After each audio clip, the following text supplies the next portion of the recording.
Well, Amazon Prime Video customers will soon start seeing ads while streaming movies and shows unless they want to pay more for their subscription.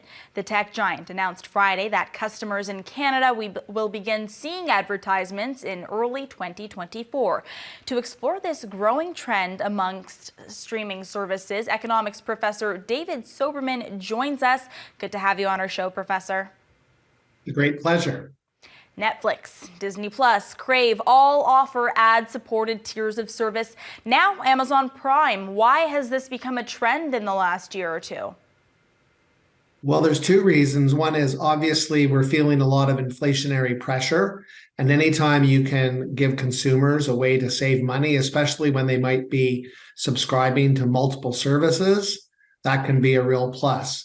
The second reason, and this goes to basic microeconomics, which is if you're able to offer different offerings, you're going to be able to make more money, because what you're going to do is you're still going to be able to retain the subscribers who want to pay less by giving them a service with advertising, and the people who don't want the advertising will pay the full price. So this is what's called standard third-degree price discrimination, and it allows you to actually increase your profits. Of course, you said more money. Where's that money going, Professor? Will companies streaming their content on this platform see any of it?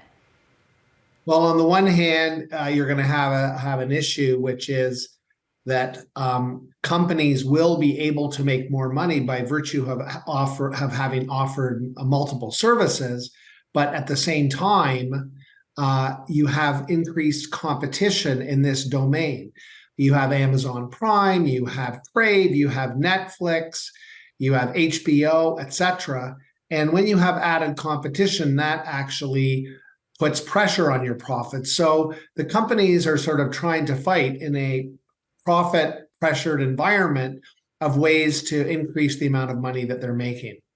As you mentioned, people have multiple streaming services in this day and age. What does this mean for consumers when you do have a couple different subscriptions? Well, I think one of the things that people really take advantage of these days is the great variety of things that we have to see through streaming.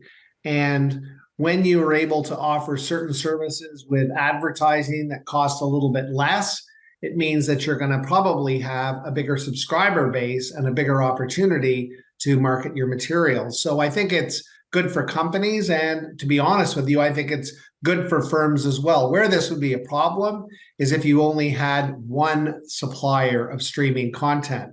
But we're in a world now where there are multiple suppliers. So I think this just increases choice for consumers and overall is a good thing. Economics professor David Soberman joining us today. Professor, thanks so much for this. No problem. My pleasure.